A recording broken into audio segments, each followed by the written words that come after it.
Les importations africaines de panneaux solaires chinois ont bondi de 60% en un an. Une progression qui reflète la volonté croissante du continent à miser sur les énergies renouvelables. La Chine, qui fabrique près de 80% des panneaux solaires mondiaux, reste fournisseur incontournable en 2024. De plus en plus de pays africains se sont tournés vers cette offre compétitive pour développer leur production électrique. Le nombre de pays importants au moins de 100 MW de capacité solaire est passé de 15 à 25, un signe que la bascule vers le solaire prend de l'ampleur sur le continent. Pour les analystes, ce recours massif aux panneaux chinois pourrait contribuer de manière significative à contrôler le déficit énergétique et à diversifier les sources d'électricité en Afrique. On nous dit que l'Afrique est en pleine révolution énergétique grâce au solaire. C'est fantastique, n'est-ce pas? Mais attendez, derrière ces chiffres qui font rêver, une question dérangeante s'impose. Sommes-nous en train de gagner en indépendance ou alors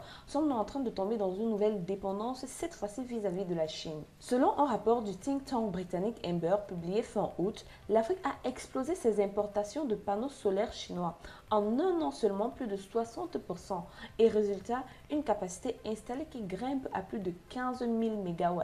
Écoutez bien, 25 pays dépassent désormais les 100 MW importés. L'an dernier, il n'était que 15. En plus, certains chiffres donnent le vertige. L'Algérie, plus de 1199 MW multipliés par 33. Le Sénégal, 119 MW. La RDC, 363 MW. Même le Bénin, la Guinée ou le Mali affichent des bons spectaculaires. Oh oui, tout le continent se jette dans les bras du solaire. Mais de qui dépend ce boom?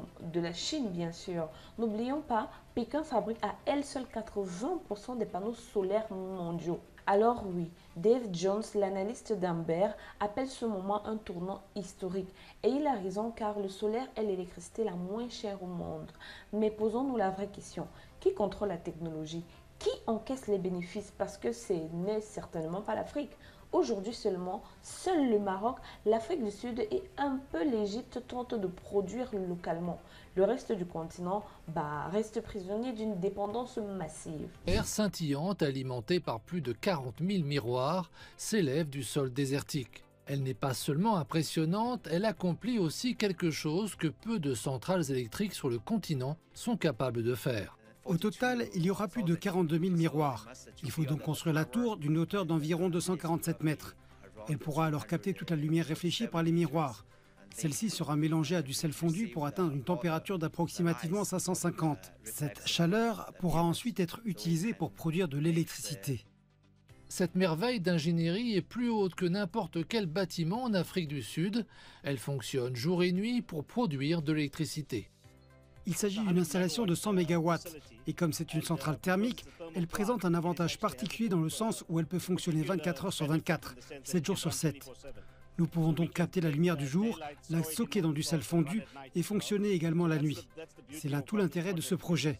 Il est différent des projets photovoltaïques solaires classiques et son avantage pour le réseau est bien sûr évident. Nous pouvons fonctionner 24 heures sur 24, 7 jours sur 7. Pendant les pics de consommation, nous pouvons produire autant que possible et cette énergie est entièrement renouvelable. Redstone CSP a finalement été raccordé au réseau en mai de cette année après 4 ans de travaux. 480 gigawatts d'énergie propre seront pompés chaque année depuis ce site vers le réseau électrique national, soit suffisamment pour alimenter 200 000 foyers.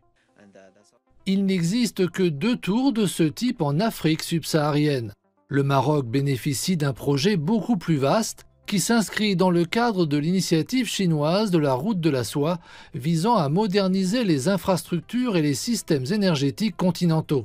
On nous a vendu l'indépendance énergétique, mais en réalité, n'est-ce pas une souveraineté technologique bradée?